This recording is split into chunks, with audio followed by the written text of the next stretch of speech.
Bonjour à tous. 4 personnes sont associées sur le plateau puisqu'elles vont participer à la restitution avec nous. Je vais leur proposer de se présenter. Camille. Bonjour à tous et toutes.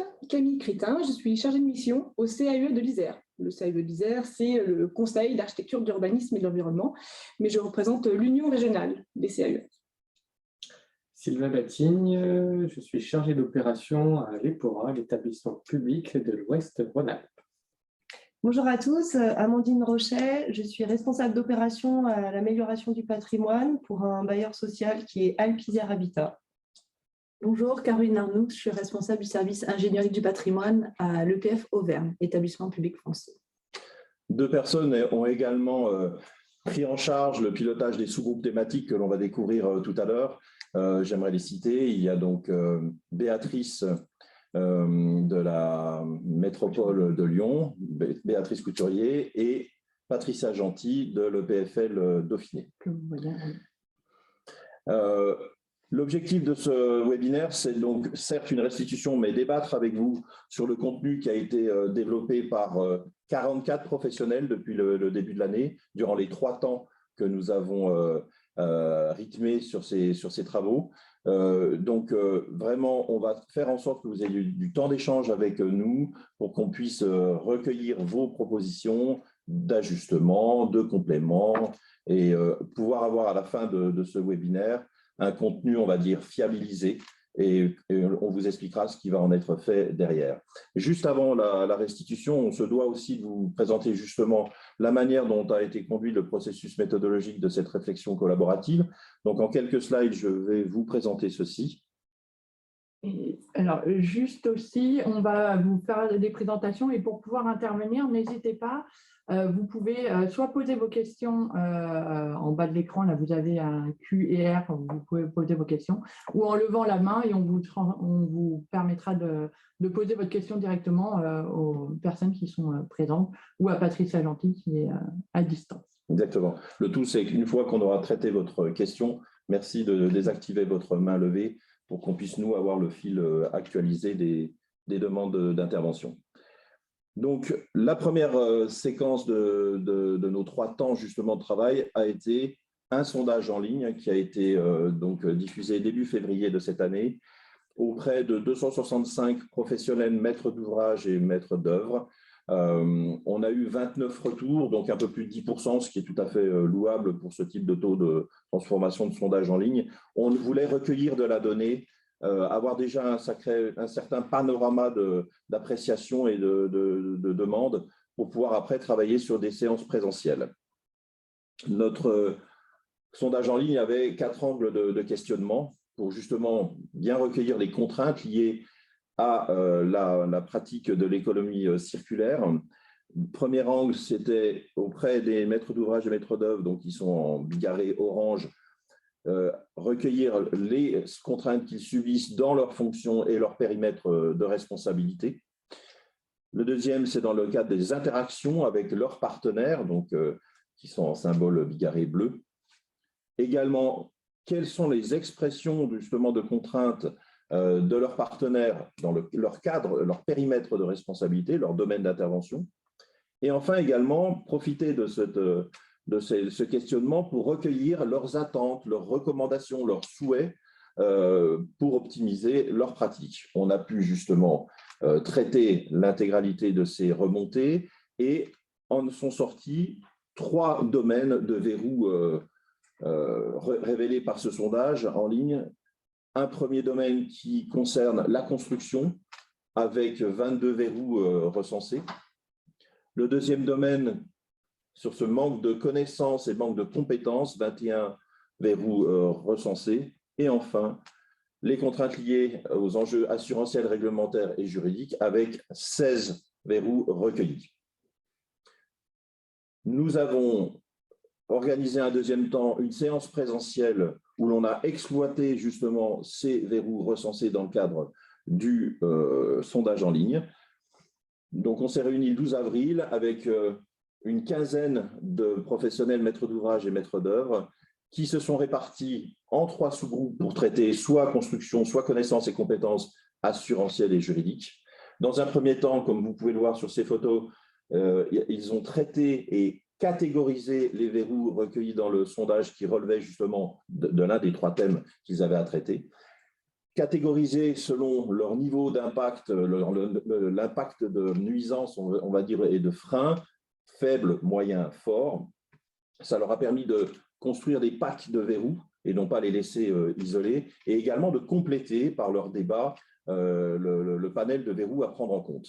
Et dans un second temps, c'est ce que vous voyez sur la photo du bas, on a pu distribuer sur des plans de progrès préfigurés les packs de verrous et faire des propositions de solutions, c'est ce que vous voyez en post-it jaune, quelles solutions potentielles pourraient relever justement les enjeux de ces verrous.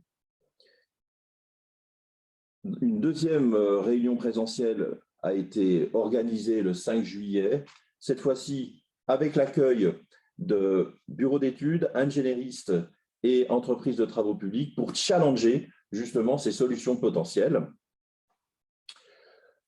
Il y a donc eu un travail de présentation, de débat autour de chacun des plans de progrès et des packs de verrous. Et le travail a consisté à décrire les solutions potentielles que ce groupe de travail élargi retenait comme étant les actions clés sur ces 3 domaines à traiter. Voilà. Maintenant, je vous propose d'exercer votre vue avec le prochain slide. N'ayez peur, on va vous présenter le plan global des actions clés préconisées. Le menu n'est pas non plus, je dirais, exagéré. Pour la construction, il y a 3 axes clés d'actions qui ont été préconisés. Elles vont vous être décrites plus tard. Pour connaissances et compétences, il y a 5 actions qui ont fait partie du PAC retenu au mois de juillet. Et pour assurantiel et juridique, il y a également 4 actions clés qui ont été recommandées. Dorénavant, on va vous restituer avec le binôme Caroline et Amandine l'axe connaissances et compétences, et je leur laisse la parole. Donc n'hésitez pas, comme l'a dit Charlotte tout à l'heure, soit par le chat ou soit par la levée de main pour réagir. Ce qu'on va faire, c'est que chaque fiche action va être décrite par Amandine et Caroline. Et une fois que la description aura été faite, on vous propose de réagir et on passera à une autre fiche action. Merci Daniel. Du coup, s'il n'y a pas de questions, j'enchaîne. Je me permets juste une petite introduction sur cette thématique compétences et connaissances. L'objectif du groupe de travail était de réfléchir à des actions qui allaient permettre de lever les verrous à l'utilisation du réemploi, de l'économie circulaire en Aura et sur le territoire de l'Aura. J'insiste vraiment sur le fait que le travail qui a été proposé sur cette thématique est issu de la mise en commun de parcours individuels et donc d'expériences individuelles sur des territoires qui peuvent être différents selon les expériences de chacun. On constatera par la suite qu'il y a de grosses disparités au sein du territoire de l'Aura sur cette thématique connaissances et compétences. Du coup, après cette intro, je développe la première action retenue et issue du groupe de travail qui est le développement des mesures incitatives. Donc, c'est l'action numéro 1. Pourquoi cette action? L'idée, c'était d'encourager les bonnes pratiques d'économie circulaire et de réemploi, mais également d'aider à financer des projets vertueux et des initiatives vertueuses, toujours au sein du territoire de l'Aura. Comment est-ce qu'on peut mettre en place cette action? Donc, ça peut passer par la création d'appels à projets, en octroyant des financements sur des études, mais également sur des travaux qui peuvent être réalisés. Mais aussi en centralisant des référents compétents sur des thématiques pour apporter une vraie aide technique à ceux qui sont demandeurs en réalité.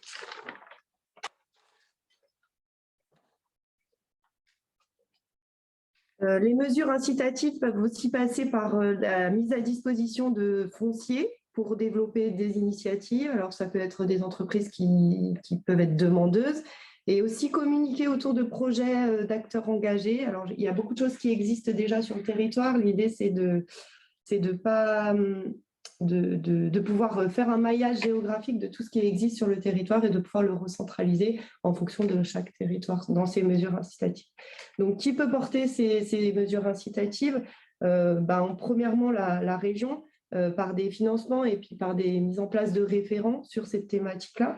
Mais ça peut être aussi les métros, ça peut être les communes, ça peut être, et puis plus généralement les maîtres d'ouvrage qui peuvent aussi inciter à l'utilisation du réemploi et à cette dynamique. Voilà. On peut peut-être évoquer quel est le parc de verrou qui était concerné par cette action. Alors, je pense que c'est important qu'on puisse décrire. Oui, alors ce qu'on avait levé comme verrou, c'était le manque de mesures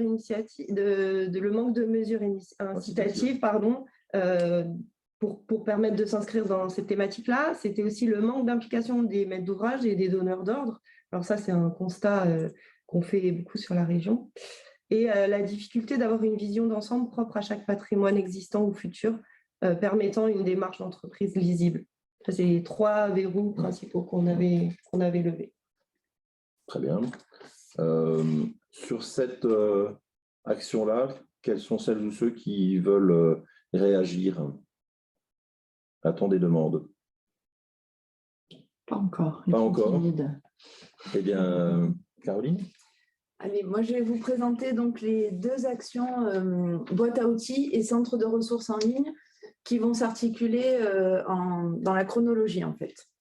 Donc, on commence par ce qu'on a appelé boîte à outils, dont le nom peut encore évoluer à la fin de nos échanges. L'idée, c'est de vous présenter vraiment ce que ce mot-clé regroupe. Donc, les verrous qu'on avait identifiés, en fait, c'était toujours la méconnaissance, on est dans cet axe-là, mais du panel de possibilités techniques, de solutions existantes. Comme le disait Amandine en introduction, on a tous des parcours individuels, on a des territoires.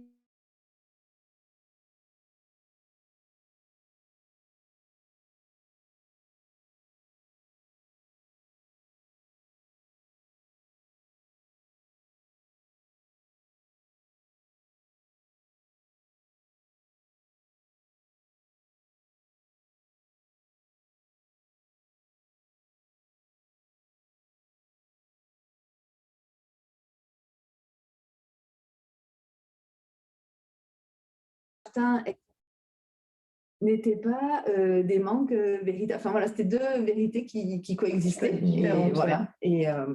Donc voilà, spatialiser, et parce que l'économie circulaire, c'est aussi une thématique qui a le territoire compte pour le coup, et avoir une vision de ce maillage et réussir à le faire progresser, quelles que soient les thématiques, puisqu'on se rend bien compte que c'est multimétier. On est tous là aujourd'hui dans nos rôles et nos compétences et nos responsabilités et domaines d'intervention. Donc l'idée, voilà, c'était de pouvoir regrouper tout ça. Et ce premier travail, voilà, c'est un travail d'inventaire, de bibliographie. On ne souhaite pas inventer quelque chose de nouveau, on veut déjà compiler l'existant. Donc les verrous, je les ai cités. L'idée, c'est d'améliorer la connaissance, de faire que cette matière connaissance soit bien caractérisée pour être un maximum utilisable. Les résultats attendus, de fait, c'est d'améliorer les connaissances, que ce soit dans le domaine juridique, faire un peu de veille juridique, se partager des clauses de cahier des charges, avoir un répertoire des acteurs. Tiens, est-ce que j'ai une entreprise qui est capable d'intervenir sur de la dépose soigneuse, des choses comme ça. Donc, c'est vraiment, ça peut être aussi du partage d'expérience. J'ai envie de me lancer, est-ce que quelqu'un d'autre l'a déjà fait? Donc, c'est vraiment très varié dans les domaines. Ce qu'on se dit, c'est que là, il faut un acteur centralisateur en termes d'acteurs à mobiliser. Ce serait un acteur qui centralise et qui anime au niveau régional, et contributeur, on peut tous être contributeurs dans les domaines qui nous concernent. Ça, ce serait la première étape pour améliorer la connaissance. Et pourquoi pas la compétence, si on partage en plus des retours d'expérience et du savoir. Et la deuxième étape, le deuxième volet, ce serait de migrer à ce qu'on a appelé le centre de ressources en ligne. C'est vraiment la notion d'avoir quelque chose de dynamique, de très accessible, mais on se dit que techniquement, ça peut demander un peu plus de boulot et que donc le préalable, c'est de travailler à la compilation des données. Et qu'ensuite, alors centre de ressources ou même finalement en retravaillant, en préparant aujourd'hui, c'est passé quelques semaines, mois depuis notre dernière session de travail, ça pourrait s'appeler plateforme en ligne.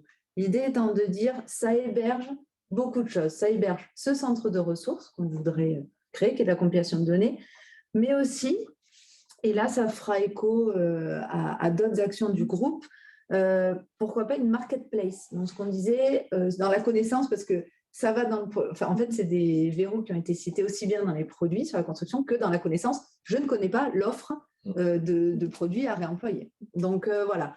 Donc ça répondait à ces deux choses. Donc c'est vraiment l'idée de se dire, au niveau de la région Auvergne-Rhône-Alpes, c'est vraiment de mettre l'accent sur le local, notamment parce que si on se disperse trop d'infos tue l'info. Donc l'idée, c'est d'avoir cette plateforme. Donc voilà, pareil sur les résultats attendus, donc c'est d'avoir cette donnée accessible en temps réel. L'enjeu sera l'actualisation, comme toujours sur ce type de projet. Et les acteurs à mobiliser, on a pensé qu'il faudrait un administrateur régional. Donc, voilà, c'est vraiment, il faut un administrateur à l'échelle de l'ensemble du territoire. Il faut pouvoir gérer le côté technique, l'hébergement de cette solution. Pour autant, pour que ça vive et que ce soit intéressant, il faudra qu'on soit tous contributeurs dans tous nos domaines. Voilà, en synthèse, ce qu'on peut dire de cette proposition-là. Merci. Amandine? Je continue avec l'accompagnement. À moins, il n'y a pas eu de sollicitation. Gaspard Dubreuil, oui. Est-ce que, Monsieur Dubreuil, vous voulez intervenir directement pour faire passer votre commentaire? Hop. Je vous laisse remettre votre micro, c'est bon. Oui. Oui, si vous voulez, je peux dire à l'oral ce que j'ai dit ici à l'écrit. Donc, c'était un peu pour faire le lien entre les mesures incitatives et la boîte à outils. C'est plus un commentaire qu'une question. Mais du coup, je disais que ça pourrait être intéressant de proposer des bilans de gaz à effet de serre comparatifs entre une solution neuve et une solution issue de l'économie circulaire pour l'inclure comme indicateur dans cette boîte à outils. Et donc, ça pourrait être inciter le MOA à prendre l'habitude de regarder cette boîte à outils s'il a envie de réduire son impact environnemental. Voilà. Merci beaucoup. Merci. Est-ce que l'initiative de Gaspard d'enfin apporter une contribution va libérer des énergies chez d'autres participants, puisque vous êtes quand même un certain nombre à nous suivre. Merci Gaspard.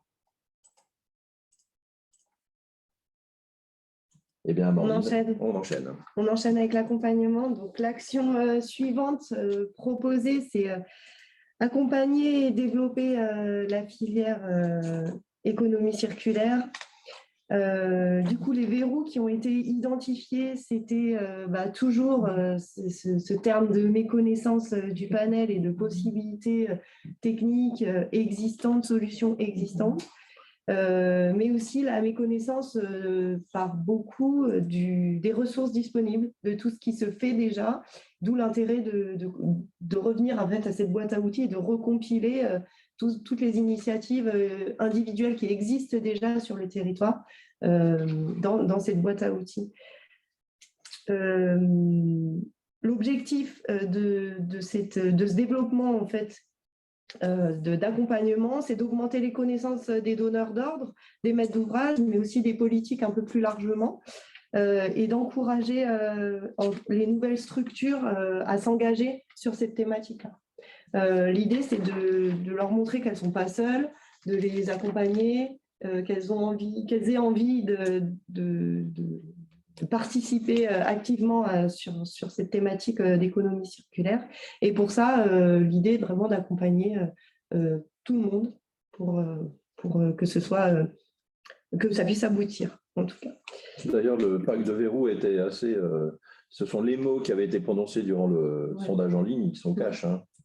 On peut en citer... Le manque d'organisation, par exemple, et de structuration de la filière locale du remploi, ça, c'est un constat qu'on fait. Alors, chacun à son niveau et dans sa fonction professionnelle actuelle, mais je sais que moi, je constate effectivement, même par rapport à d'autres régions, qu'il y a qu'il y a vraiment un manque d'accompagnement et de communication sur la thématique dans notre région. Peut-être pour faire le parallèle, l'idée d'avoir le centre de ressources en ligne, c'est de se dire que quand on est autonome et dynamique, on peut aller piocher de l'info quand on a envie de prendre l'initiative de ça. Le volet accompagnement, c'est faire l'action d'utiliser la donnée qu'on aura collectée pour la porter vers les personnes moins actives, en fait. C'est de dire, une fois qu'on aura compilé l'info, les intéressés, les proactifs, ils y seront déjà. Donc, l'idée, là, c'est d'aller apporter l'info et d'avoir cette façon, je dirais, vraiment proactive de diffuser les bonnes pratiques, les expériences qui auront réussi. Et puis encourager les initiatives à tout niveau, quoi. On peut aussi, nous on l'a vécu, donc, mais c'est important pour celles et ceux qui nous rejoignent aujourd'hui, sur les 44 professionnels qui ont participé à ces travaux de réflexion collaborative, toutes et tous ont dit, mais oui, c'est ce qu'a évoqué d'ailleurs Caroline, on est totalement volontaire à consacrer du temps, à partager de la donnée. C'est notre responsabilité, il faut qu'on nous donne l'architecture pour pouvoir le faire, mais on doit être solidaire là-dessus si on veut faire bouger les pratiques.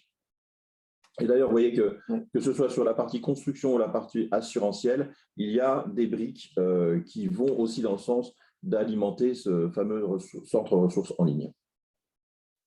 Il y a donc… Madame Ducarreau, voilà. si vous vouliez intervenir, je vais vous permettre de parler et je vais vous demander, pardon, j'ai oublié de demander tout à l'heure, mais que vous puissiez… vous présentiez, pardon, avant, pour qu'on sache qui vous êtes. Bonjour, donc on est Cap Métropole, Juliette Ducarroz et Mathilde Lourmet, et c'était donc on intervient, on est la SPL en fait de Saint-Étienne Métropole, son aménageur et de commune de la métropole stéphanoise. L'initiative, alors on prend un peu la démarche en route, alors je suis désolée si c'est des choses que vous avez évoquées précédemment, mais c'était pour savoir, et s'il y a des personnes en fait de la métropole de Saint-Étienne qui nous suivent, si cette démarche est en lien également avec l'étude de faisabilité qui est en cours sur la métropole, sur la faisabilité d'une plateforme en fait de réemploi, une matériothèque pour laquelle une équipe a été missionnée, qui est en train d'étudier donc la faisabilité en fait de cette plateforme donc de cité circulaire avec la mise à disposition des matériaux en fait de construction et de démolition pour du réemploi.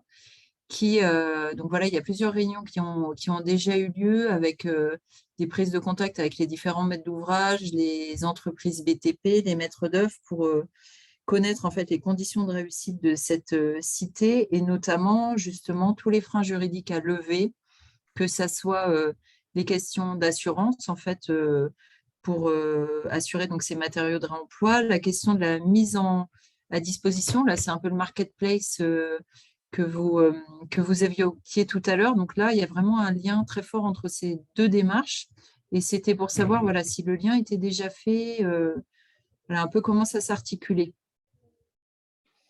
Alors, on a un témoin sur le plateau qui, justement, peut apporter réponse dans un premier temps. Sylvain ? Alors, tout à fait. J'étais présent à cette réunion d'hier. Sylvain Batigne, je ne t'avais pas reconnu. Bonjour. Bonjour Mathilde. Donc, j'étais présent à la réunion hier et effectivement, les contacts ont été pris pour essayer de voir comment mutualiser les actions entre ces deux groupes qui ont des objectifs qui sont très proches. Donc, on va dire que pour l'instant, on est au point mort sur les échanges, mais que c'est quelque chose qui va être amené à se développer dans les jours ou peut-être un peu plus long sur les mois qui viennent. Eh bien, super, alors. Parfait. Nous indiquait d'ailleurs, Juliette évoquait les problématiques assurantielles. Tu évoquais toi-même ta surprise sur le fait que ça devenait décidément quelque chose qui était incontournable, qui prenait de l'ampleur. On en parlera, j'espère, on aura le temps, j'espère, de pouvoir évoquer la partie assurantielle et juridique tout à l'heure. On en profite peut-être pour faire un appel à contribution sur les bureaux de contrôle et assureurs. On a, depuis le mois de juillet, on tente le mieux qu'on peut de mobiliser les assureurs et les bureaux de contrôle pour apporter leur pierre à l'édifice sur ces enjeux assurantiels et juridiques, et on peine à les mobiliser. Donc, si parmi vous avez des contacts avec des acteurs, bureaux de contrôle ou assureurs qui aient une ouverture d'esprit sur les enjeux en faveur de l'économie circulaire, n'hésitez pas à nous les communiquer, ce serait une forte contribution. Juliette, je vais vous demander de baisser la main, comme ça on va prendre les autres. Merci. Nina Delaunay, tu voulais intervenir? Ah, c'est disparu. Tu as baissé la main trop vite, du coup je t'ai perdu. Voilà, je te permets de parler. C'est bon. Tu peux. Voilà. C'est bon, on t'entend. Ok, Nina Delaunay, donc FRTP Auvergne-Rhône-Alpes, je suis chargée de mission en environnement.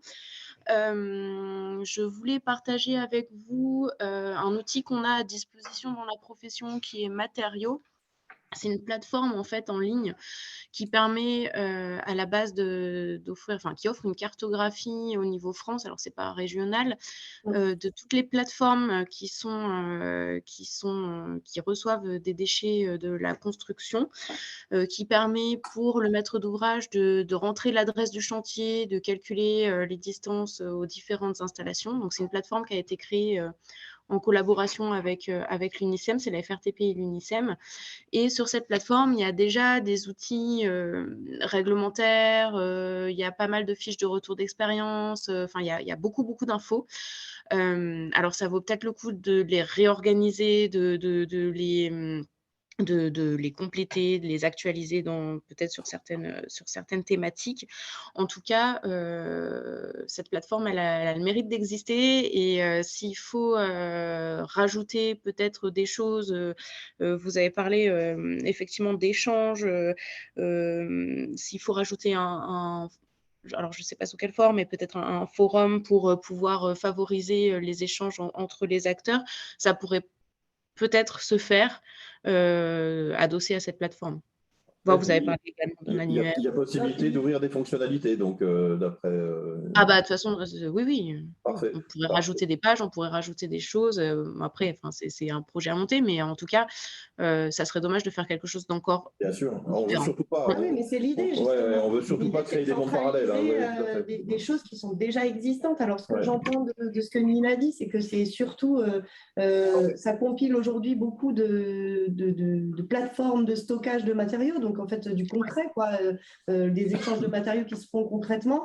C'est vrai que nous, dans l'action boîte à outils, l'idée, c'était aussi de répertorier et de créer cet annuaire où on aurait tous les professionnels, pas uniquement ceux qui sont au bout de la ligne, c'est-à-dire ceux qui ont les matériaux en propre, mais vraiment ceux qui travaillent en amont, que ce soit des maîtres d'œuvre, que ce soit des architectes qui sont compétents, qui ont déjà des expériences là-dessus.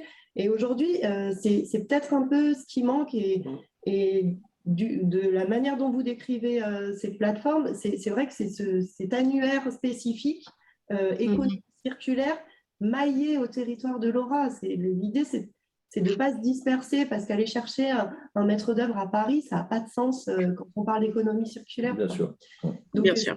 Voilà, mais l'idée, c'est vraiment compiler des choses existantes, quoi. L'idée aussi de pouvoir héberger en ligne la compilation d'informations, c'est de mettre en ligne déjà un maximum de liens vers un maximum de choses qui existent déjà. Donc, après, les faire évoluer, bien sûr, avoir des outils intégrés.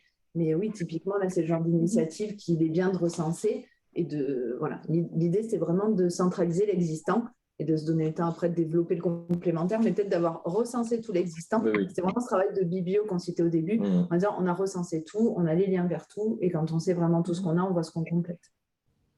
Exactement. Merci Nina. Mais c'est noté, ouais. C'est bien. Un autre commentaire, Laetitia Tazzi, je vais vous permettre de parler. Il faut... Voilà. Oui, bonjour. En fait, je reviens par rapport à l'intervention de Cap Métropole. Du coup, je suis Laetitia. Vous m'entendez? Oui. En fait, du coup, c'est juste pour rebondir par rapport à l'intervention de Cap Métropole sur l'étude qui est menée à Saint-Étienne Métropole. Donc, moi, je suis chargée de mission à Saint-Étienne Métropole et du coup, notamment dans l'équipe qui a lancé l'étude en cours de faisabilité sur 2 volets, donc autour du réemploi des matières du bâtiment pour la thématique qui concerne la réunion d'aujourd'hui. Et c'est vrai que jusqu'à maintenant, je n'avais pas participé aux réunions et aux groupes de travail que vous organisez, mais c'est vrai que je pense qu'il y a vraiment des liens qu'il y aura à faire et puis peut-être des partages. Donc voilà, j'essaierai aussi de reprendre tous les travaux que vous avez faits, si vous pouvez.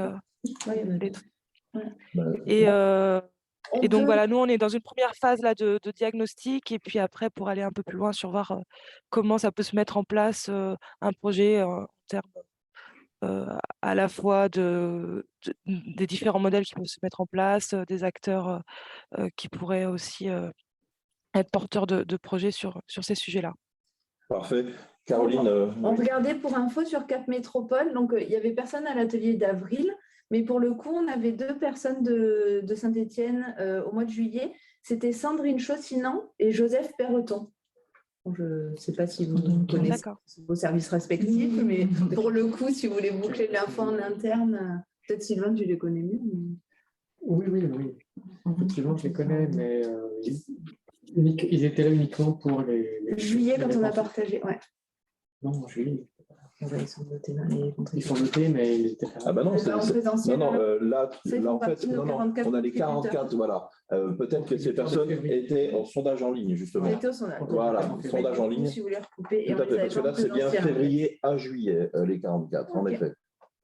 En tout cas, 2 personnes de notre structure qui... voilà. Oui, je pense qu'en fait, j'avais entendu parler de ce groupe de travail d'ailleurs par des collègues qui sont plus dans d'autres services, donc il y a des liens. Oui. Merci. Une question de Julien Grenier, est-ce que vous voulez la poser directement? Dans ce cas, il faudrait lever la main que je vous donne la parole, sinon je lis la question. Hop, je vais vous permettre de parler. Bonjour Julien. Bonjour. On ne vous entend pas, pourtant le micro a l'air activé. Bon. Du coup, je vais lire la question que vous avez posée, je suis désolée. Donc la question, c'était quelles sont les conditions pour le recensement des artisans pratiquant le réemploi des matériaux, premièrement, et deuxièmement, les critères peuvent-ils être transmis aux fédérations professionnelles? Je ne sais pas si vous m'entendez. Bonjour. Ah, c'est bien, je t'entends. Oui, bonjour. Julien Grenier, Société Alara Dépollution dans le Puy-de-Dôme. Oui. C'est une question parce que dans notre environnement de travail, nous croisons régulièrement des artisans qui pratiquent le réemploi de matériaux. Je pense notamment à la Fédération professionnelle du bâtiment, la FFB, qui pourrait être un levier pour faire de la remontée d'adhérents qui pratiquent, qui pourraient être recensés justement dans votre dans la boîte à outils. Dans l'annuaire. Alors, j'aurais tendance à dire que déjà, on voulait proposer les actions, vérifier qu'elles recueillaient un peu l'aval des partenaires et ensuite rentrer dans le détail. C'est vrai que la question que tu poses sur est-ce qu'il y a des critères, comment on fait remonter les infos, voilà, en effet, il faudrait que, c'est une notion de fiabilité de l'info et de se dire si c'est référencé, que c'est sûr. Exactement, ouais. Donc, j'imagine que si c'est validé, si la région nous donne le go pour les étapes supplémentaires, il y aura d'autres phases de réflexion et peut-être des nouveaux appels à contribution en disant voilà, comment on retravaille ça, qui se propose. Mais on note les... Ma foi, c'est qu'il reste du travail à faire, c'est que ça prend. C'est ça qui est bien. Merci Julien. Le dernier intervenant n'avait pas été entendu. Bon. Disons que le son était un peu faible, en effet. Alors, quoi qu'il en soit, je vais noter les questions et on refera un document qui sera diffusé après pour répondre aux différentes questions qui ont été posées ici. Exactement. Il y a une dernière... Oui, une dernière action sur cette thématique connaissances et compétences, c'est la formation. Donc, sensibiliser et former les professionnels sur ces thématiques de l'économie circulaire. Du coup, les verrous qui avaient été levés, c'était toujours ce manque de culture technique économie circulaire. Donc, beaucoup ont envie d'y aller, mais très peu sont formés, très peu sont compétents.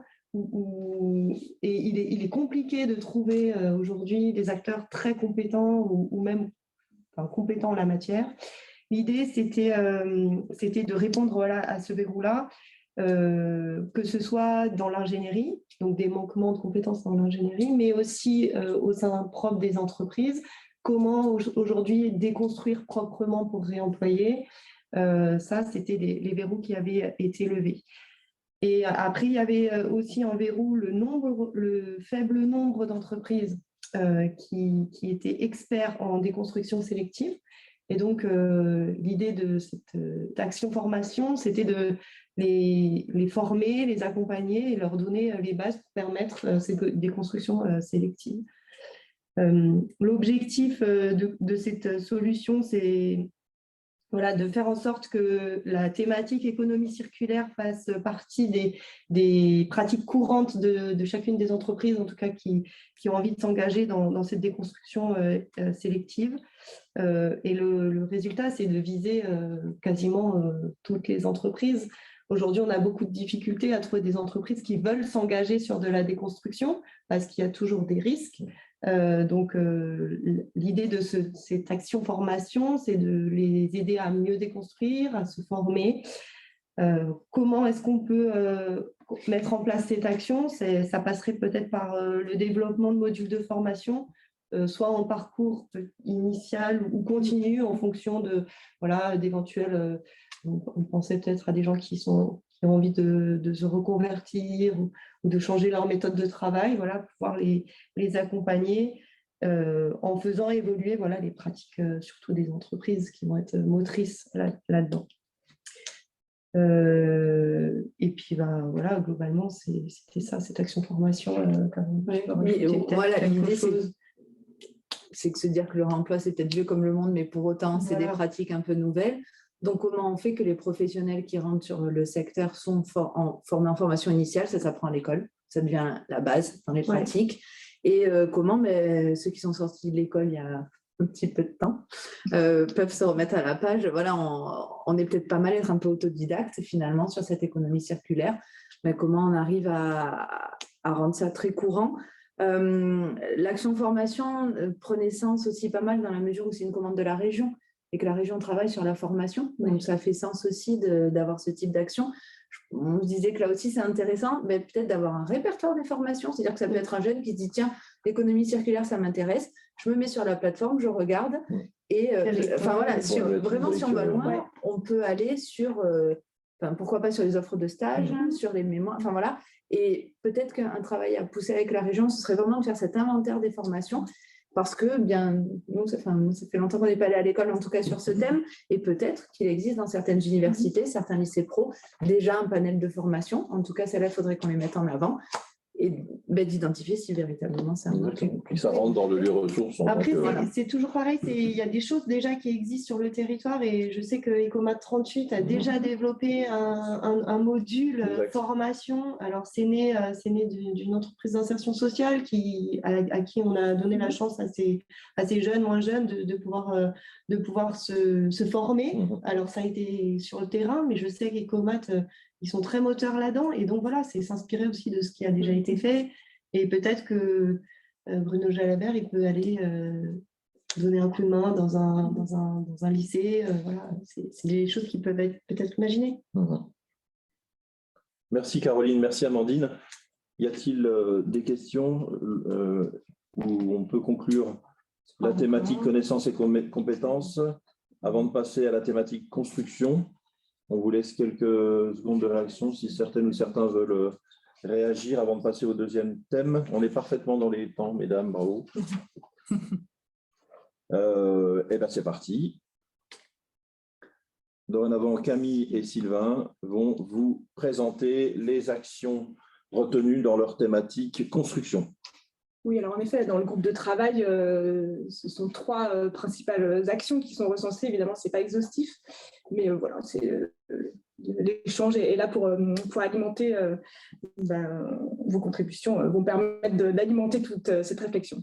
Donc, la première action qu'on aurait aimé partager avec vous, c'est la communication dans un premier temps. Donc, comment communiquer sur les ambitions des maîtrises d'ouvrage et sur les bonnes pratiques, comment mettre en lumière finalement ces initiatives, ces prises de risques parfois aussi, donc pour encourager aussi à d'autres maîtrises d'ouvrage à faire le pas.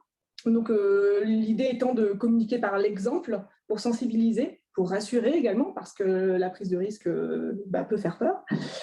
Et donc, les petites étapes qu'on avait pu identifier, mais encore une fois, on attend vos contributions, c'est déjà recenser ces bonnes pratiques, donc aller auprès des maîtrises d'ouvrage publiques et privées, donner des exemples concrets à la fois sur du gros œuvre, mais aussi du second œuvre. Et puis, faire ces visites, c'est aussi avoir le retour d'expérience. Enfin, ça va avec ce que vous avez évoqué tout à l'heure sur le partage de connaissances, parce que ce retour d'expérience, il est très constructif. Enfin, ça rassure d'une part, mais aussi on peut identifier ce qui n'a pas très bien marché. Et puis, c'est s'améliorer les uns les autres, quoi.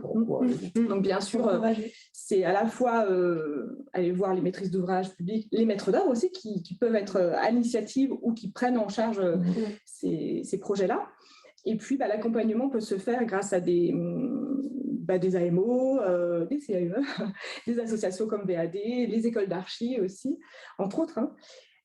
Cette mise en lumière des bonnes pratiques, ou comment redécouvrir le bon sens, finalement, comme tu as pu l'évoquer, ça peut aussi passer par quelque chose de très simple, un prix, un trophée, et là, peut-être qu'en effet, la région, pour couvrir le territoire, pour être incité, et puis être là à la manœuvre, finalement, pour mettre tout ça en lumière. Donc, les alliés potentiels pour réussir, finalement, on peut aussi jouer sur la conjoncture avec la raréfaction du neuf et le coût des matières premières qui peut inciter aussi au réemploi. Et puis, le partage de contenu d'outils existants, mais ça a déjà été évoqué. Les freins, bien sûr, on les connaît, le budget, la réticence de partager les informations qui parfois est toujours là. Ça tend à changer, bien sûr. Et puis, l'encadrement des échanges de matériaux. Alors là, peut-être que on a noté ça, mais je ne suis pas très précise là, en l'occurrence. Voilà, c'est pour cette première action qui nous semble importante pour rentrer dans la boucle vertueuse. Un des objectifs levés également, c'était aussi de donner une autre image des matériaux de réemploi. Le matériau de réemploi a parfois une image un petit peu négative. Dans des constructions neuves, proposer des portes en réemploi, de la moquette en réemploi, des sanitaires, peut donner une mauvaise image. Parfois, c'est rejeté carrément par les utilisateurs, futurs propriétaires de ces bâtiments qui sont susceptibles d'accueillir ces matériaux. Donc, voilà, par cette communication, par l'affichage de ces ambitions, l'objectif est aussi de rassurer et de faire en sorte que ces matériaux aient une vocation plus, comment dirais-je, une image beaucoup plus positive que ce qu'elle véhicule à ce jour. Et en termes de communication, on peut aussi s'appuyer sur des pratiques qui sont de plus en plus courantes. Le Airbnb, par exemple, vous allez dans un logement, vous utilisez des sanitaires d'occasion. Donc, on peut aussi expliquer que c'est possible sans que ça soit pour autant un problème. Et aussi sur les pratiques de plus en plus de personnes vont acheter des vêtements d'occasion. Pourquoi pas, quoi. Ça se fait très bien. Pour la première action. Y a-t-il des souhaits de réagir, de communiquer à propos de cet axe communication? Eh bien, on passe à la seconde action clé. Je commence plus. Okay.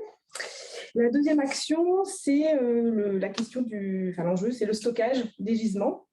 Donc, le verrou qui a été identifié et qu'il faudrait lever, bien sûr, c'est le manque de foncier disponible pour stocker, que ce soit à la fois sur le site du projet, mais de manière générale dans des contextes métropolitains notamment.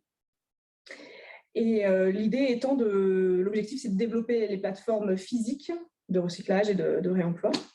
Et pour ça, ce qui est attendu, c'est un maillage territorial. Il faut limiter les émissions de gaz à effet de serre, donc ça a été évoqué tout à l'heure par un contributeur. Donc on pourrait le quantifier pour comparer, mais déjà dans un premier temps, si vous pouvez les limiter, ce serait pas mal.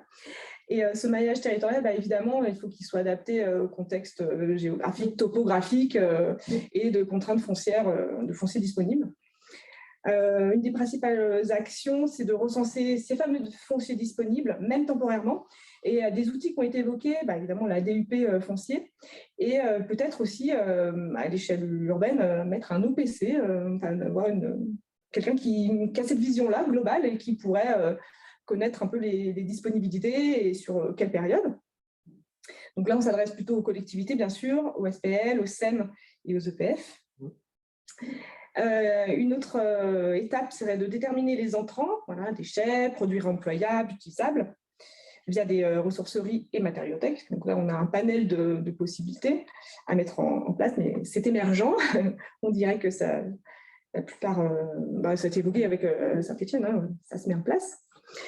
Et puis, évidemment, il faut identifier les acteurs pour la gestion des lieux publics, mais aussi privés. Et puis, identifier les compétences et expertises indispensables pour bien identifier les contraintes. Alors, peut-être tu peux faire le zoom sur les... Je vais juste finir sur la problématique de stockage, parce qu'en fait, tous ces éléments, mettre à disposition des produits réemployables ou réutilisables, ça demande de la place, du stockage. Les produits ne sont pas forcément utilisés tout de suite. On peut les stocker 1 an, voire plus si nécessaire, avant de trouver un preneur. Donc, ça demande de la place de façon bien plus importante que ce que les entreprises, ressourceries actuelles, matériothèques, voire même les entreprises de démolition peuvent proposer aujourd'hui. Donc, il y a ce besoin et donc il faudrait voir comment mettre en place, proposer des fonciers complémentaires, supplémentaires pour stocker ces éléments, d'où l'idée de l'OPC urbain. Et peut-être, comme tu le disais, faire travailler les acteurs complémentaires. On voit apparaître des magasins qui mettent en place des rayons avec du réemploi, des produits d'occasion. Donc peut-être voir comment développer cette pratique qui commence à émerger. Voilà, c'est le soutien des gros distributeurs de matériaux. On les connaît, on les croise sur les bords d'autoroute. Donc, ça nous permettrait aussi d'avoir un maillage bien plus important que ce qu'il y a aujourd'hui. On parlait dans les alliés potentiels pour mettre en place ce dispositif. On pourrait parler des artisans ou des PME qui veulent mettre en place ensuite ces matériaux de réemploi pour éventuellement proposer des petits endroits de stockage. Le frein à tout ça, c'est la disponibilité du foncier, son prix, et puis également l'acceptation sociétale, c'est-à-dire qu'il n'est pas forcément, on se heurte à des riverains qui ne sont pas favorables à l'implantation de tels espaces de stockage pour des questions visuelles, de trafic, entre autres, les images potentiellement négatives que ça peut encore contribuer à véhiculer.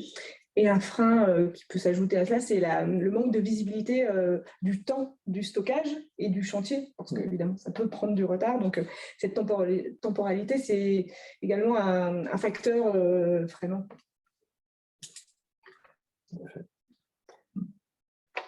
Une dernière action ? Il n'y a pas de demande pardon, bien sûr, d'intervention, certainement plus. Non, il y en a ou pas? Non, hein. Pas, personne pour le moment ne veut réagir. Tout le monde est bercé par vos propos. Comme c'est lié avec ce qu'on a pu dire précédemment. C'est ça, on redit un petit peu les... Ah, ça y est. Est-ce que je vous laisse prendre la parole ou vous voulez que je lise la question?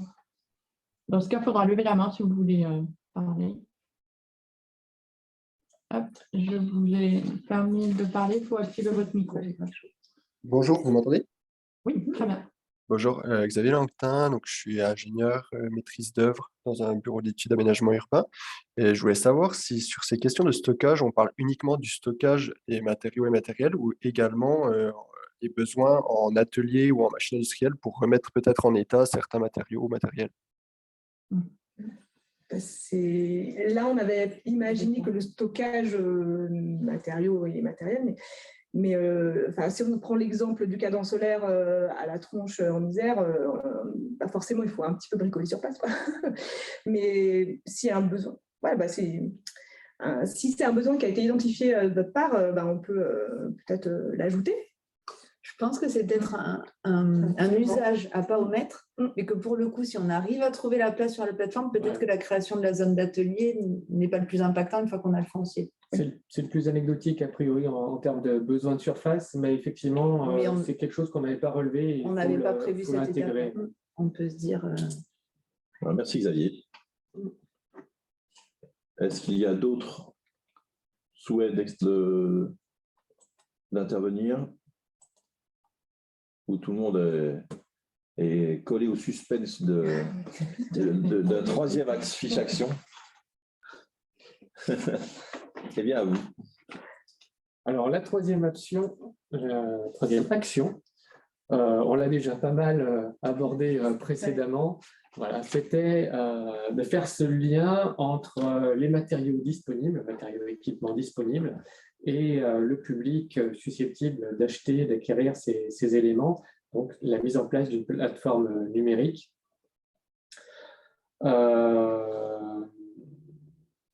L'objectif, c'est vraiment de donner l'accès à l'information sur ces matériaux pour faciliter leurs acquisitions et permettre une rotation aussi beaucoup plus importante que ce que l'on peut constater aujourd'hui, et éviter que des matériaux qui ont un potentiel de réemploi ne finissent par terminer en recyclage ou dans des bennes de DIB, faute de preneurs, parce que c'est ce qui arrive aujourd'hui. Donc, l'idée, c'était donc de créer cette plateforme. Sous sein public ou privé, ça reste à déterminer. Il y a des plateformes qui existent aujourd'hui, peut-être s'appuyer sur ces plateformes qui ont des vues plutôt très locales. On en a sur la région lyonnaise, effectivement. Peut-être leur donner un essor plus important, une visibilité plus importante. Pourquoi pas aussi utiliser les informations qui sont issues du diagnostic PEMD réemploi. Ça serait une bonne source d'information. C'est peut-être ce qui sera proposé dans le cadre de l'arrêté qui nous parviendra, j'espère, prochainement. Mais ça serait une bonne chose. On aurait vraiment une liste des matériaux disponibles. Reste à savoir maintenant comment on fait le lien entre cette source et le producteur.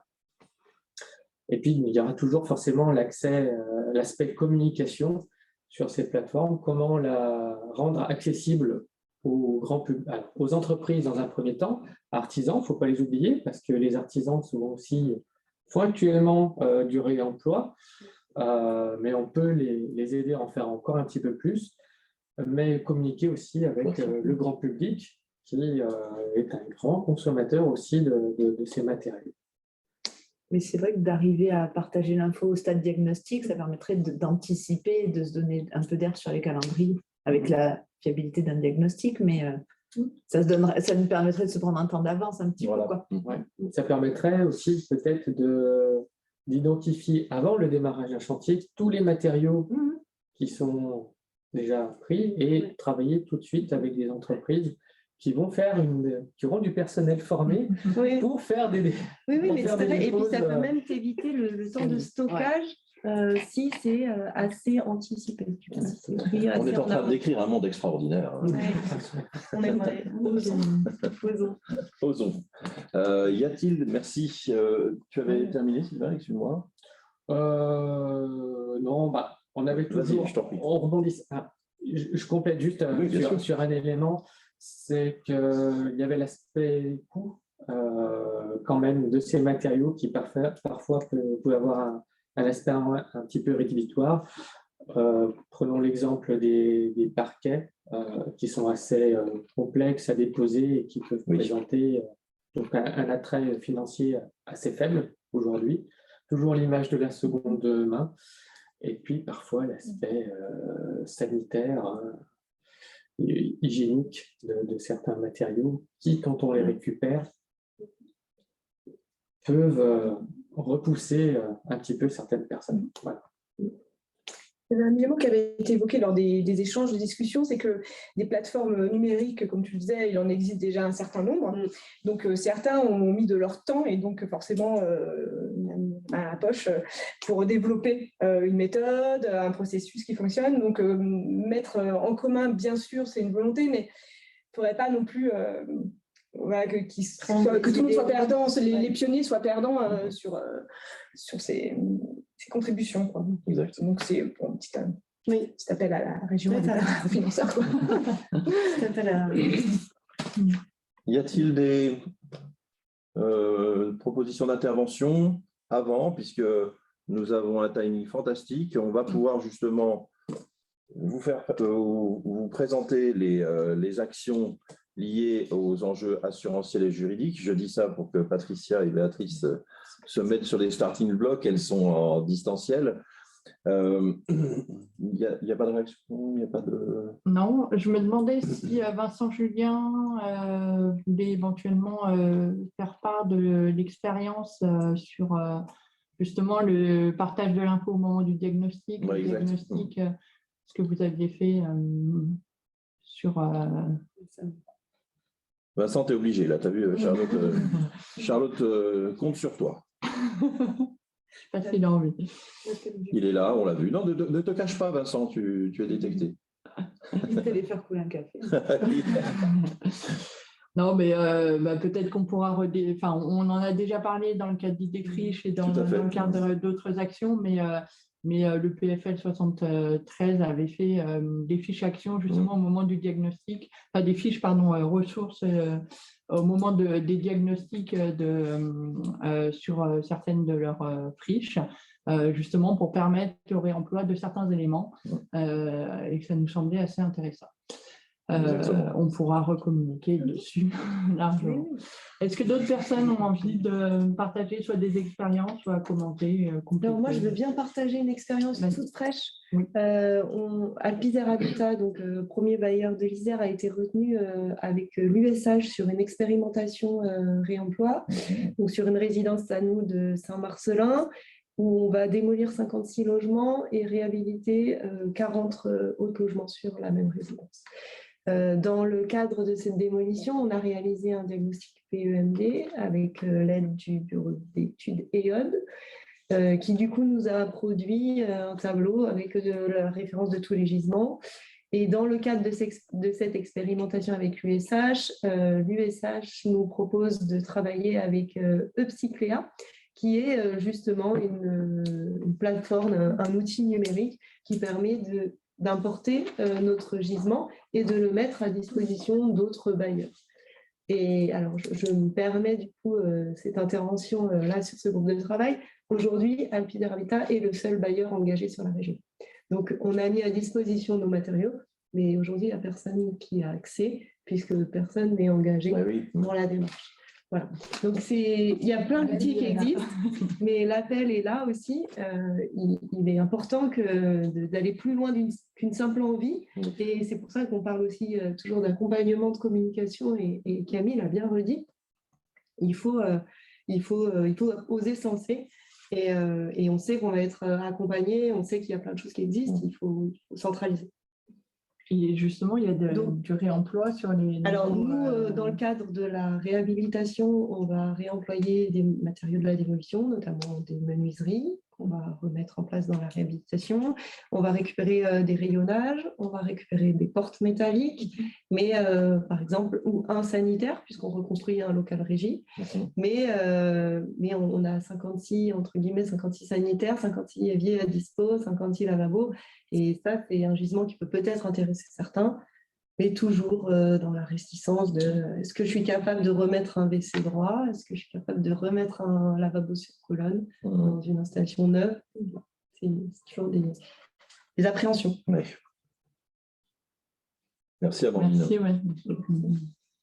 On pourra visiter. Quand vous voulez. Je vais organiser ça.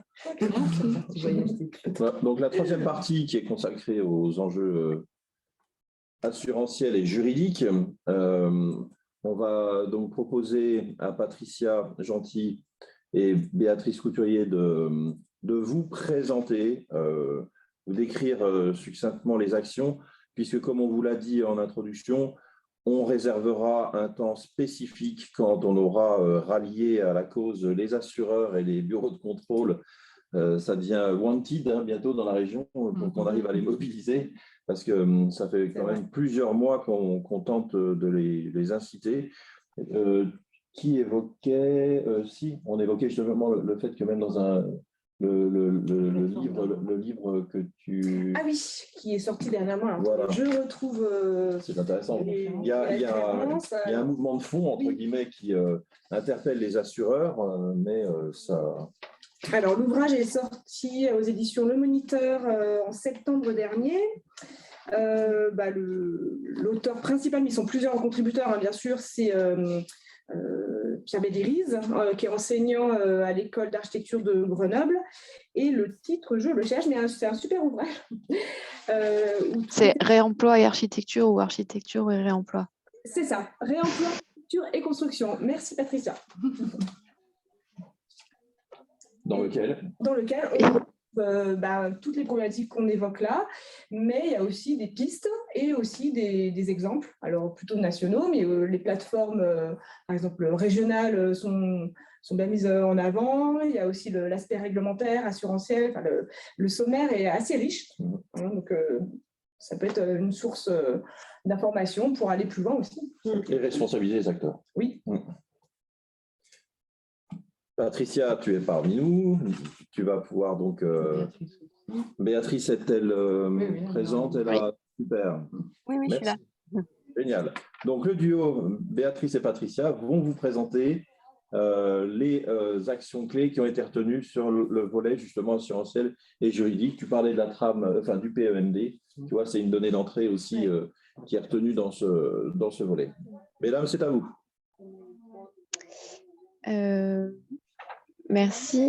Donc, alors, on a laissé effectivement la trame type PEMD parce que quand on avait travaillé dessus avant l'été, on se disait qu'un des points importants, c'était d'avoir les décrets d'application du PEMD. Donc, on les attend, mais ils sont prévus. Donc, il faut juste attendre maintenant. On ne peut pas faire grand-chose de plus pour pouvoir s'harmoniser, pour pouvoir avoir les données qui soient comparables d'un site à l'autre et pouvoir imaginer cet interchantier des éléments qui sont déconstruits. Ensuite, on avait donc notre deuxième verrou. Donc, c'était pas dans le même ordre. Il n'y a pas forcément d'ordre, de toute façon, d'ailleurs. Il y a Béatrice qui te passe des anti-sèches par caméra. Ah, merci. Un bel esprit d'équipe. Merci, parce que je n'avais même pas vu. Oui, c'est vrai. C'est celui, pardon, qui s'appelle Connaissances et compétences, c'est ça? Tu peux reprendre la main, Béatrice, si tu es mieux repérée que moi.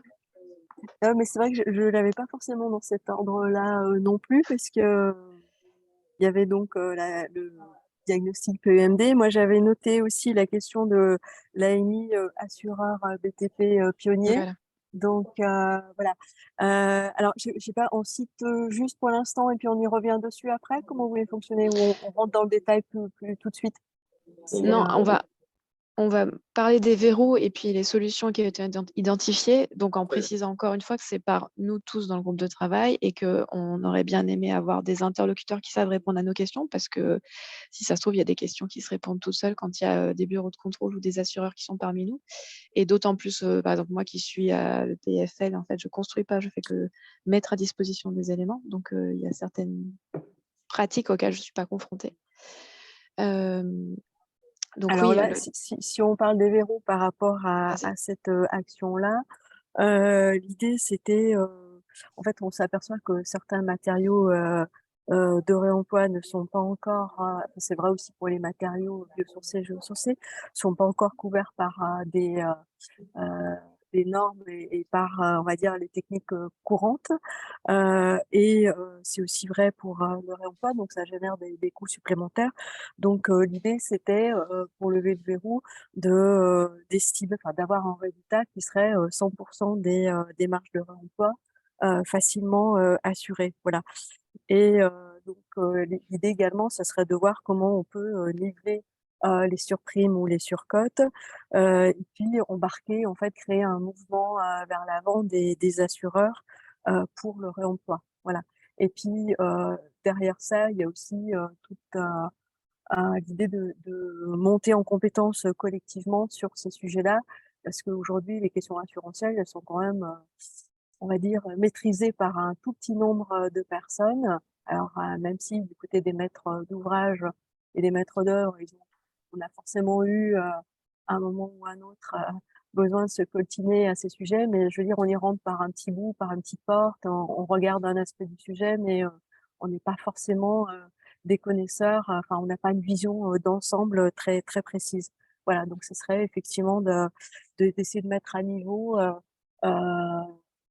tout le monde et en même temps enfin, poser les questions des freins et des verrous. Ça permet aussi d'avoir une vision un peu globale sur comment fonctionnent les mécanismes assurantiels aujourd'hui. Voilà. Et valoriser les assureurs qui prendront des initiatives. Ah oui. Alors voilà, tout d'aller à de fait. l'avant, quoi. C'est aussi faire émerger peut-être alors des assureurs entre guillemets militants, enfin, je ne sais pas comment il C'est faut ça, appeler ouais, ça, ouais. mais Le terme donner est une bon. sorte de prime, alors pas financière, mais de mettre en avant effectivement les pionniers sur ces sujets-là. Voilà. Alors après, au niveau des acteurs mobilisés, on avait identifié le syndicat des assureurs, bien sûr, les collectivités, les maîtres d'ouvrage, et puis aussi les organismes tels le CSTV, parce que par rapport à tous ces sujets liés aussi aux normes et aux qualifications des matériaux. Voilà. Et le fait de savoir effectivement si on était sur des techniques courantes, non courantes, et le fait aussi que comment on apprécie également financièrement la valeur du réemploi par rapport à la valeur de matériaux neufs. Enfin, voilà, il y a tous ces sujets à aborder. Voilà. Merci Béatrice. Patricia, tu prends le relais. Oui, du coup, après, sur tendre vers l'assurance élément par élément, encore une fois, là, c'était, les verrous identifiés, la frilosité vis-à-vis de la prise de risque avec, bon, voilà, à chaque fois, c'est toujours la même rengaine, hein, «Bah oui, je veux bien, mais en fait, comment, est-ce que je vais pouvoir m'assurer que j'aurai pas de problème? Est-ce que j'ai le droit de le faire?» Voilà, la volonté d'un maître d'ouvrage à s'engager sur du réemploi sans être suivi par son assurance qui facilite pas l'engagement, donc c'est ce qu'on disait. Et donc, bah, l'idée, ce serait ça, ce serait de pouvoir, du coup, supprimer la distinction entre matériaux de seconde vie et matériaux neufs et tendre vers l'assurance élément par élément pour qu'en fait, on puisse aller piocher dans les briques, enfin, de construction, sur des éléments qui sont estampillés, en fait, réemploi sans problème.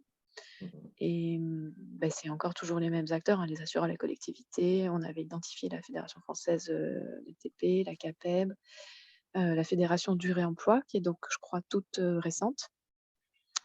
Voilà. Très bien. Vous passez à l'action suivante. Oui, d'accord. Alors, je reprends la main.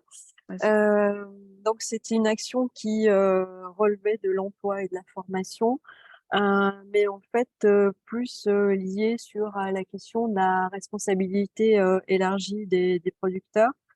L'idée, en fait, c'était on a constaté qu'il y avait il y avait un manque d'informations aujourd'hui sur la REP bâtiment 2022. On constate aussi qu'on a un manque de retour d'expérience et une méconnaissance en fait des pratiques et des retours d'expérience des uns et des autres. Donc il y aurait quand même un gros besoin de capitalisation sur ce sujet-là. On aurait besoin termes de résultats, de mettre en avant et de mettre en évidence des exemples pour favoriser la reproductibilité, pour multiplier les expériences chantier. Voilà, donc l'idée, c'est vraiment de faire connaître les chantiers de déconstruction sélective, de réemploi, de donner des chiffres, des indicateurs et puis d'informer l'ensemble de la profession, les maîtres d'ouvrage, les maîtres d'œuvre et les bureaux d'études. Donc l'idée, par rapport à ce manque de retour d'expérience, c'est peut-être de constituer un groupe de travail, maître d'ouvrage, maître d'œuvre, bureau d'études, pour réaliser un ou des chantiers textes et pour fournir des retours d'expérience. Voilà. Donc, après, on peut imaginer par rapport au manque de connaissances, c'est constituer une équipe chargée d'identifier les retours d'expérience. Alors, pas forcément au niveau local, hein, je pense qu'on peut discuter de ça à différents échelons. Ça peut être aussi l'idée d'organiser des visites, des rencontres, des webinaires, des colloques. Et c'est vraiment, je pense qu'il y a un travail à faire de savoir si on veut situer ça à l'échelon local ou l'imaginer dans un cadre beaucoup plus large. Voilà. Parce que dans les acteurs mobilisés, on avait mis l'agence qualité construction, les maîtres d'ouvrage de la déconstruction, les maîtres d'ouvrage construction et emploi, les entreprises de déconstruction et la fédération du réemploi. Voilà. Je ne sais pas si j'étais claire. Très bien. Bon.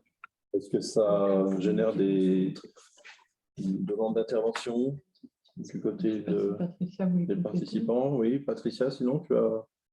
Non, pardon, c'était pour la suite. Mais D'accord. Alors, Prête dans les starting blocks, Patricia. Philippe qui veut intervenir. Ah. Philippe. oui, C'est s'il y bon. a des gens qui peuvent... Il y a quelqu'un? Super. Oui, bonjour Philippe. Oui, bonjour, je ne sais pas si vous m'entendez, si vous Parfait. me voyez. On ne vous voit pas, on vous entend très bien. Bon, très bien, bonjour à tous. Non, je partageais juste pour donner un avis aux séries, on connaît un peu la certification, effectivement, ces sujets-là.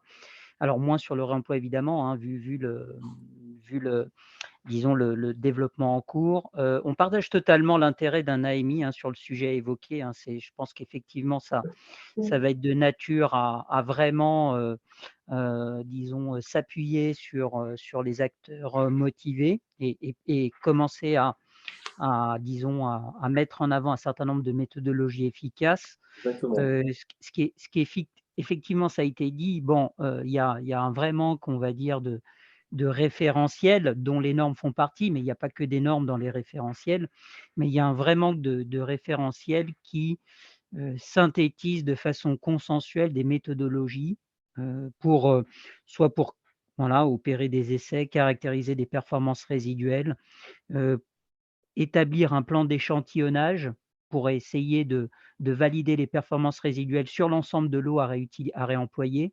Donc voilà, tout ça, ce sont des questions qui ne sont pas évidentes à traiter, qui sont à regarder typologie de produit par typologie de produit. Et c'est sans doute effectivement un préalable à pouvoir ensuite certifier, parce que finalement, les organismes ou les acteurs qui certifient s'appuient sur des référentiels. Donc il y a effectivement pardon, décidément, pardonnez-moi. Et donc, oui, un point important sur les référentiels pour sans doute avancer sur cette importance de massifier la certification. Mais bon, voilà, c'était juste pour souligner un travail sans doute important à réaliser. Donc, voilà, en cas de besoin ou d'échange, on peut tout à fait, côté CERIB, vous proposer quelques axes de réflexion sur ces méthodologies d'évaluation des performances résiduelles de produits à réemployer. Parfait, merci Alors, il beaucoup. existe déjà des guides que vous avez sans doute déjà identifiés, Fondation Bâtiment Énergie Haute, mais déjà sur une certaine typologie de produits et matériaux, mais voilà, il y a sans doute du travail à faire pour d'autres. Merci Philippe. Est-ce que d'autres personnes veulent prolonger les échanges ou on libère la fougue de Patricia directement? Allez, Patricia, c'est à toi. Elle est partie. Elle est déconnectée. Elle a boudé, elle est partie. Non, elle avait un souci d'ordinateur tout Ah, à l'heure, donc d'accord. je pense que ça s'est réitéré. Donc Béatrice, je suis désolée. Alors, oui, je suis pas la plus compétente, mais donc en fait, on était sur une action qui s'intitulait avoir suffisamment de qualificateurs techniques pour certifier les éléments de réemploi. Donc là, pour le coup, on rejoint complètement l'échange qu'on vient d'avoir sur la certification des éléments de réemploi. Et donc en fait, finalement, l'action elle est simple, c'est c'est augmenter, massifier les certifications et donc peut-être augmenter aussi le nombre de certificateurs. Voilà, donc ça, c'est plus une démarche qui serait adressée au niveau national. Alors, peut-être j'en profite pour dire que nous, à Métropole de Lyon, mais je pense qu'il y a peut-être d'autres collectivités dans ce webinaire, qui ont été sollicitées pour participer à un groupe de travail du ministère de la Transition écologique qui s'appelle Décarbonation de l'aménagement. Et en fait, dans ce groupe de travail, il y a un sujet qui concerne le foncier et l'urbanisme opérationnel.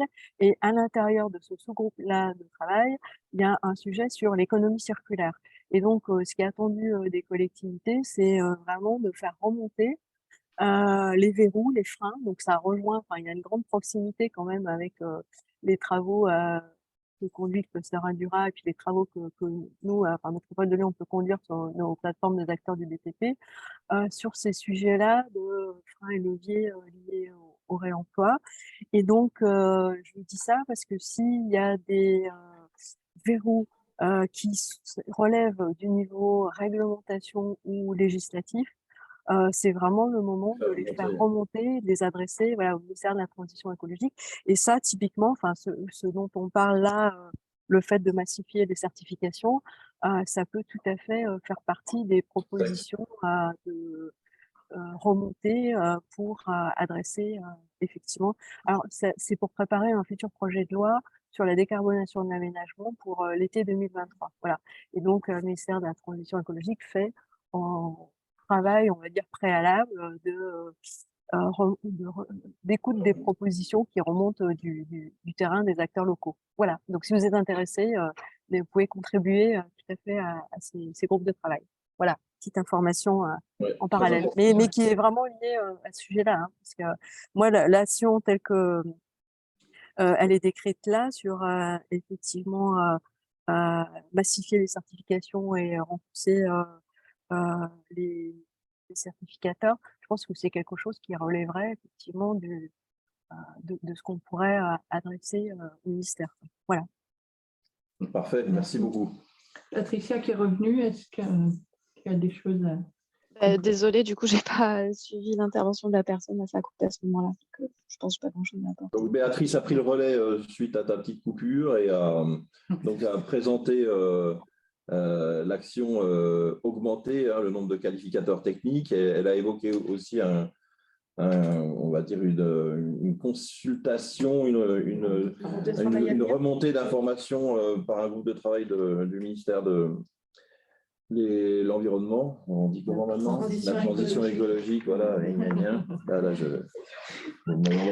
Après, ce qu'on peut peut-être dire, c'est qu'effectivement, là, ce qu'on voit, c'est qu'on a du mal à identifier.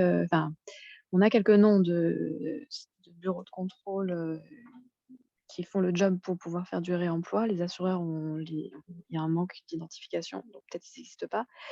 Mais effectivement, on ne les a pas trouvés pour aujourd'hui. Alors que là, on voit qu'il y a énormément de maîtres d'ouvrage qui sont présents autour de la table, qui ont envie d'aller sur cette thématique. Donc, c'est dommage, en fait. C'est-à-dire que là, on pourrait... voilà, le premier qui lève la main, comme on disait tout à l'heure, on travaille avec et puis c'est parti. Donc, faut y aller. Est-ce qu'il y en a un qui veut lever la main, justement? On avait identifié qu'il fallait faire ce travail avec des gens comme Syntec aussi, avec des structures comme Syntec. C'était en fait, voilà, j'ai été peut-être un petit peu restrictive dans la présentation, mais c'est pas effectivement seulement augmenter le nombre de certificateurs, mais c'est quand même aussi harmoniser les pratiques. Donc derrière, il y a aussi un travail pour réfléchir notamment sur les éléments certifiables en réemploi et comment faire tout le processus de certification. Et voilà, donc c'est pas un travail qui sera forcément à faire par des collectivités, mais plus par des organismes dont c'est le métier et la compétence, quoi. Voilà. Tout à fait. On arrive au terme de notre webinaire, me semble-t-il. Hein. Nous, on va pouvoir quitter notre panicum parce que on est dans une chaleur et un manque d'oxygène certain ici. Donc, avant qu'on parte en évanouissement, il sera bien de terminer ce webinaire. En tout cas, merci beaucoup pour le bon nombre de participants à cet événement. Merci à vous toutes et tous, les grands témoins et qui ont participé à cette restitution.